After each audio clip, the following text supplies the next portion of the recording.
هذا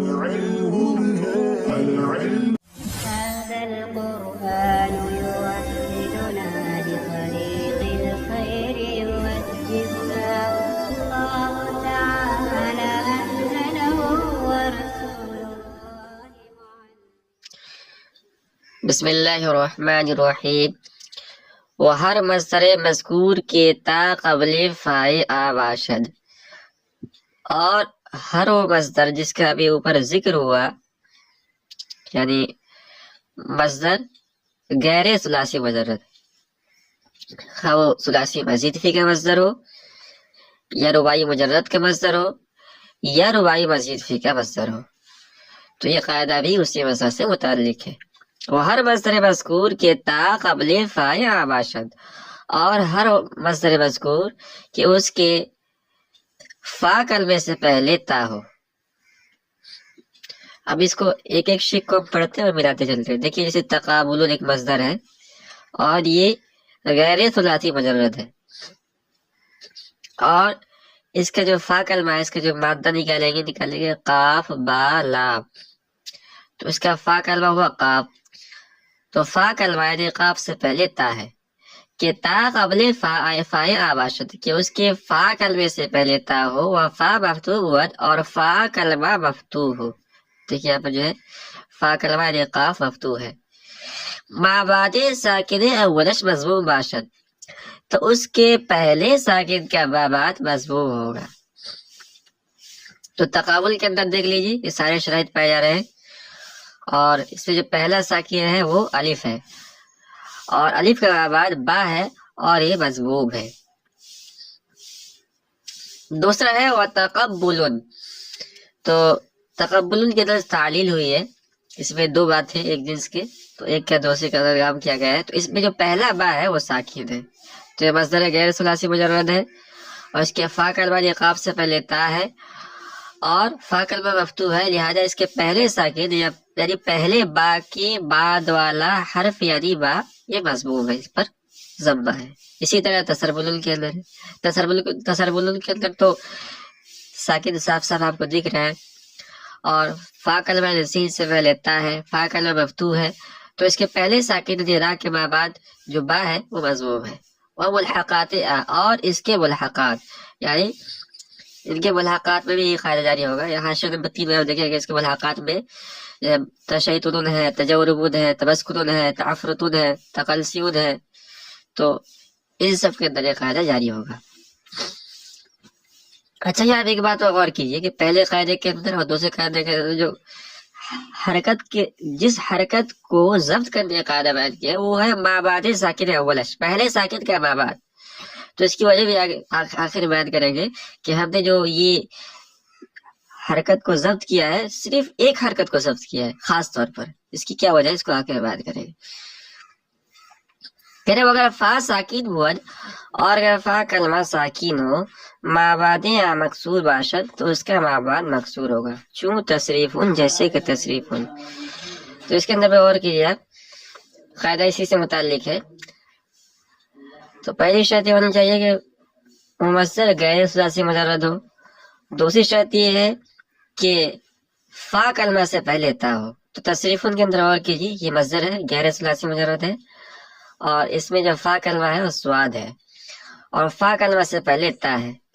لیکن فا کلمہ پہلے والے دوسرے والے قاعدے کے اندر مفتوح تھا، اس کے اندر مفتوح نہیں ہے بلکہ کیا ہے ساکن. اسی کو انہوں نے بیان کیا ہے کہ وہ اگر فا ساکن ہوا اور اگر فا کلمہ ساکن ہو یعنی مصدر غیر ثلاثی مجرد ہو، فا کلمہ سے پہلے تا ہو اور فا کلمہ مفتوح نہ ہو بلکہ ساکن ہو، تو کیا ہوگا ما بعد مکسور باشد، تو اس فا کلمے کا ما بعد مکسور ہوگا. جیسے تصریف میں سواد یہ فا کلمہ ہے اور ساکن ہے، تو اس کا ما بعد جو را ہے یہ مکسور ہے.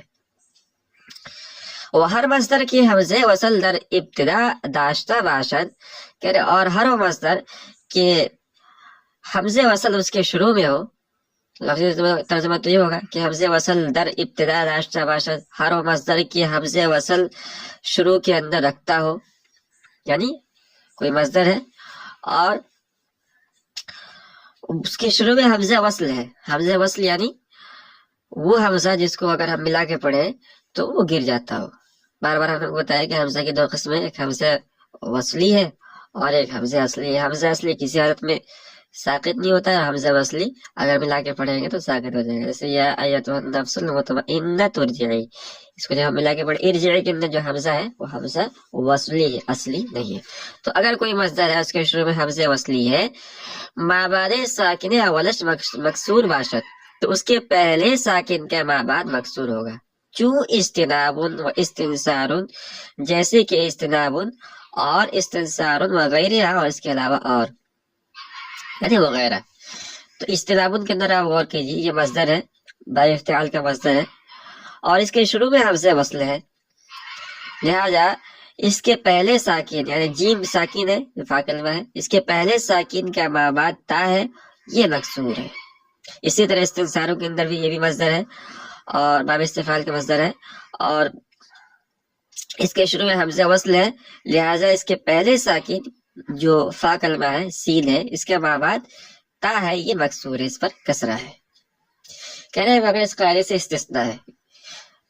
تو قاعدہ یہ کہ کوئی قاعدہ کلیہ نہیں ہوتا ہے، ہر قاعدے میں کچھ نہ کچھ استثناء ہوتا ہے. کہہ رہے ہیں جز افعول و افعول، کہہ رہے ہیں کہ باب افعول اور افعول کے علاوہ یہ از فروع تفاعل و تفاعل ان، یہ دونوں باب تفاعل اور باب تفاعل کے فروعات میں سے ہے. از ابواب حمزہ وصلی نستند، یہ حمزہ وصلی کے ابواب میں سے نہیں ہے. جب یہ حمزہ وصلی کے ابواب میں سے نہیں ہے تو یہ قاعدہ ان سے متعلق بھی نہیں ہوگا. اس کے بعد ایک اور قاعدہ ہے، کہہ رہے کہ ہر مصدر کے حمزہ قطعی اولش باشد، ہر وہ مصدر کہ جس کے شروع میں حمزہ قطعی ہو یعنی حمزہ اصلی ہو جو کسی حالت میں ساقط نہ ہوتا ہو، ما بعد ساکن اولش مفتوح ہوا، اس کے پہلے ساکن کے ما بعد مفتوح ہوگا. چو افعال، کہہ رہے جیسے کہ افعال، تو باب افعال ہے. جیسے ہم لے لیتے اکرام، تو اس کا جو حمزہ ہے پہلے بھی پڑھ چکے ہیں کہ اس کا حمزہ اصلی ہوتا ہے. اب آپ اس کے اندر اکرامت کے دربار کیجیے کہ اس کے شروع میں حمزہ قطعی ہے، تو اس کے پہلے ساکن یعنی کاف جو فا کلمہ ہے، کاف عربی میں اس کا اصلی مادہ نکلے گا، تو پہلے ساکن یعنی اکرامت کے اندر جو کاف ہے اس کا ما بعد را ہے اور یہ مفتوح ہے. تو یہ قاعدہ یہاں پورا ہو گیا.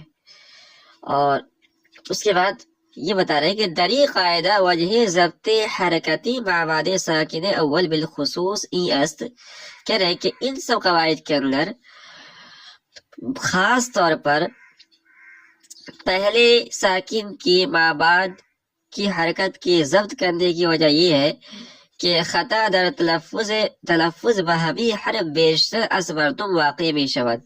کہہ رہے کہ غلطی زیادہ طور پر ان حروف کے پڑھنے میں لوگوں سے واقع ہوتی ہے. کہہ رہے کہ ہم نے جو قاعدہ بیان کیا اور سب قاعدے کے اندر پہلے ساکن کی ما بعد والی حرکت کو ہم نے ضبط کرنے کا قاعدہ بیان کیا ہے خاص طور پر. اس کی وجہ یہ ہے کہ لوگ زیادہ تر اس حرکت کے تلفظ کرتے وقت اس حرکت کے پڑھنے میں غلطی کرتے ہیں. تو ہم نے قاعدہ بیان کیا تاکہ اصلاح ہو جائے اور باقی حرکات کو لوگ غلط نہیں پڑھتے. اس کو مثال سے سمجھا رہے. کہہ رہے کہ اکثر مناسبت و دیگر وصادر مفعلت را بکسر عین، کہ اکثر لوگ مناسبت کو اور باب مفعلہ کے دیگر مصدر کو عین کے کسرے کے ساتھ پڑھتے ہیں. لکھے ہے کہ باب مفعلہ کے اکثر وصادر کو لوگ عین کلمے کے کسرے کے ساتھ پڑھتے ہیں حالانکہ وہ فتحے کے ساتھ ہے. چاندی کہتے ہیں کہ آپ کو اس سے کچھ مناسبت ہے، اردو بھی بولتے ہیں اور عربی بھی بولتے ہیں، حالانکہ مناسبت نہیں مناسبت ہے. تو اردو کے اندر بھی اور عربی زبان کے اندر بھی باب مفعلہ کے اکثر وصادر میں جو ہے اس حرکت کے پڑھنے میں لوگ غلطی کرتے ہیں، اس لیے صاحب الوسیقت نے قاعدہ بیان کر دیا تاکہ اس کی اصلاح ہو جائے. اسی طرح کہہ رہے کہ وہ اجتناب را بفتح تا بر زبان بیارن، کہ اجتناب جو تا کے کسرے کے ساتھ ہے اس کو لوگ اجتناب پڑھتے ہیں، تا کلمے کی فتح کے ساتھ پڑھتے ہیں. یہ بھی غلطی ہے، یہ بھی غلط ہے، اس لیے ہم نے قاعدہ بیان کیا تاکہ لوگوں کی اصلاح ہو جائے. اجتناب را بفتح تا بر زبان بیارن، اور اجتناب جو کسرے کے ساتھ ہے یہ لوگ فتح کے ساتھ لوگوں کی زبان زد ہے. یہ قاعدہ یہاں پورا ہوا. باقی کہہ رہے کہ یہ قاعدہ برائے ضبط حرکت عین وزار معلوم در ابواب غیر ثلاثی مجرد، کہہ رہے کہ غیر ثلاثی مجرد کی ابواب میں وزر معروف کی عین کلمے کی حرکت ضبط کرنے کا قاعدہ. اگر دروازی تا قبل فا باشد عین مضارع مفتوح خواہد بود، کہہ رہے کہ اگر ماضی کے اندر فا کلمے سے پہلے تا ہو تو مضارع کا عین مفتوح ہوگا، وَإِلَّا مکسور، ورنہ تو مکسور ہوگا. وَدَرْ رُبَاعِيُّ ملحقات کل علام اول، وہ ہر حرفے کی بجائے آباشت حکم عین دارد، کہہ رہے کہ اور رباعی اور اس کی تمام ملحقات کے اندر لام اول، جیسے یہ مثال لیا ہے بعثرہ، تو اس میں جو سا ہے وہ لام اول ہے. وہ ہر حرفے کے بجائے آباشت، اور ہر وہ حرف جو اس لام کلمے کی جگہ پر ہو حکم عین دارت، وہ عین کلمے کا حکم رکھتا ہے. تو ثلاثی کے اندر تو اب سیدھا سادہ وزن نکال لیتے ہیں، جیسے نصرہ ہے تو دو یہ فا کلمہ ہے، سوات عین کلمہ ہے اور لام کلمہ ہے، بالکل نکال لیتے ہیں، کوئی غلطی نہیں ہوتی. لیکن جو ہے رباعی کے اندر تو 4 کلمات ہوتے ہیں، تو اس میں وزن کیسے نکال، تو اس میں قاعدہ بیان کر دیا کہ اس میں جو لام اول ہوگا، یعنی لام اول کی جگہ میں جو حرف ہوگا وہ عین کلمے کا ہو رکھا، اس کو عین کلمے آپ شمار کیجیے. پس در تفاعل و تفاعل و تفاعل و در ملحقاتش ما قبل آخر در مضارع معلوم مفتوح باشد و در جملہ ابواب دیگر مکسور. کہہ رہے کہ ہم نے جو اوپر قاعدہ بیان کیا یہاں پر کہ اگر در ماضی تا قبل فا باشد عین مضارع مفتوح خواہد بود، اس قاعدے کا حاصل یہ ہوگا، آسان لفظ میں اس قاعدے کو بیان کریں گے تو یہ ہوگا کہ باب تفاعل اور باب تفاعل اور باب تفاعل اور ان کے ملاقات میں ما قبل آخر، آخری حرف کا ما قبل در مضارع معلوم، مضارع معروف میں مفتوح باشد مفتوح ہوگا. جیسے مثال کے طور پر باب تفاعل کو لیتے ہیں، تقابل یتقابل، تقابل یتقابل، یتقابل یہ مضارع معروف ہے، یتقابل کے اندر آخری حرف لام ہے، اس کا ما قبل با ہے اور یہ مفتوح ہے. تو باب تفاعل اور اسی طرح باب تفاعل اور باب تفاعل اور ان کے ملاقات، اس میں مضارع معروف کی جو حرکت کے ضبط کرنے کا قاعدہ یہ ہے کہ ان کی آخری حرف کا ما قبل مفتوح ہوگا. اور در جملہ ابواب دیگر مکسور، اور اس کے علاوہ جتنے بھی دیگر ابواب ہیں اس کے اندر آخری حرف کا ما قبل مکسور ہوگا.